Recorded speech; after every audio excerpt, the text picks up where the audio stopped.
Good morning, good afternoon and good evening all, I hope you are well. This is Yorkie065 bringing you episode 10 of my in-depth track guide. As Silverstone was my first episode, we're going to jump straight from Valencia to Hockenheim. We're going to follow the usual video format, so let's start off with the lap.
So you've seen the hot lap, let's move on to the breakdown.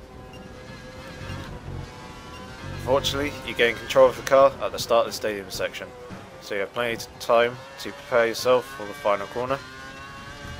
Basically, you want to take this first part nice and smooth, you want to widen yourself up for the second part, try and take it completely flat out, get your DRS open as soon as possible and start draining the curves. You're going to keep to the left hand side as we approach turn 1, looking for our very short braking point, roughly about 75 metres from the corner. Like cops in Silverstone, you just want to take a short stab of the brake, shift it down a gear, chuck the car in just before the 50 metre board, aiming to get our front right wheel up on the curb just here on the inside. This is a nasty curb and cutting it too much will send the front wheel skyward, sending you across the track and off the other side. So clipping it nicely, you're going to let the car run out wide, get your DRS open as soon as possible and keep left ready for turn 2. Our braking point is just before the green AstroTurf. This is a relatively harsh braking zone, so you want to brake quite hard.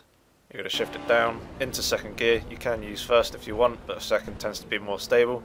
Turning the car in at the 50 metre board, aiming to get our front right wheel, clipping the curb here on the inside.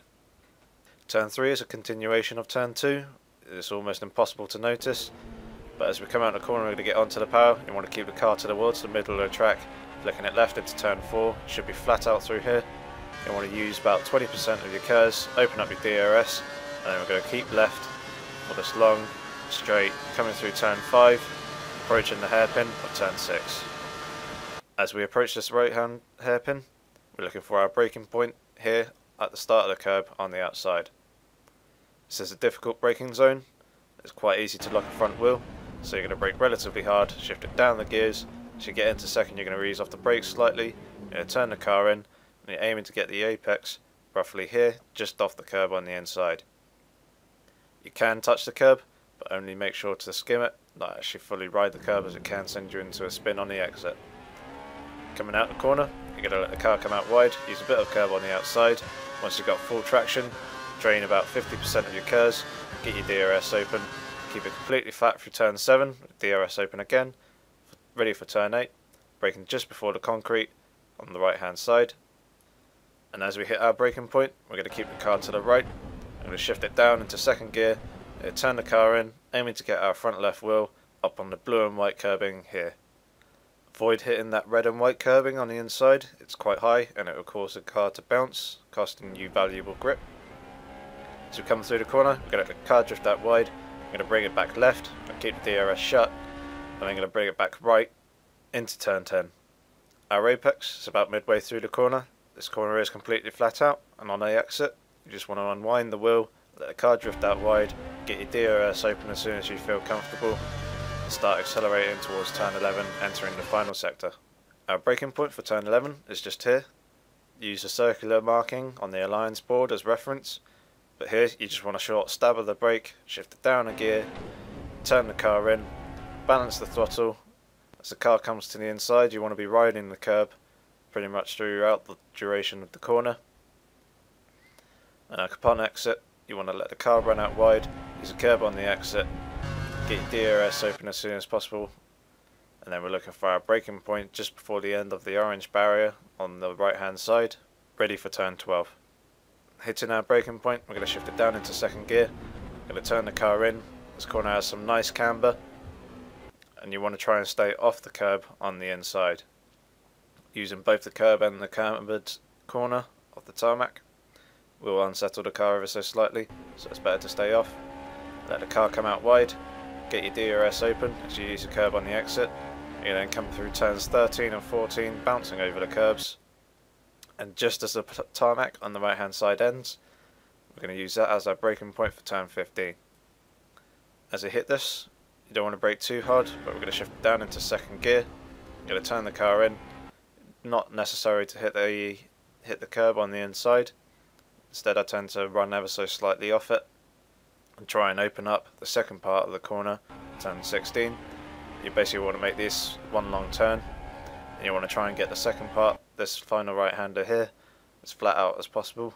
You can use a curb on the inside, and as you come out through the exit, accelerate hard, let the car run out wide, get your DRS open and drain the rest of the curves, to therefore complete your lap. There's not really many tips for this track. Adjusting braking bias isn't necessary. What I can say though is turn 1 is to stay off the curb on the inside, as the curb does have some awkward geometry, and hitting that too hard can send, as I said, the front wheel skyward and send you across the track, costing you valuable time. This track has great overtaking opportunities, so make sure to try and utilise those, and also defend hard and also attack hard when trying to pass other cars under race conditions. So that therefore concludes our lap of Hockenheim. If you enjoyed the video, please give it a rating, feel free to leave any comments or questions below, and make sure to subscribe for more in-depth track guides in the future and also other F1 footage. But until next time, take care.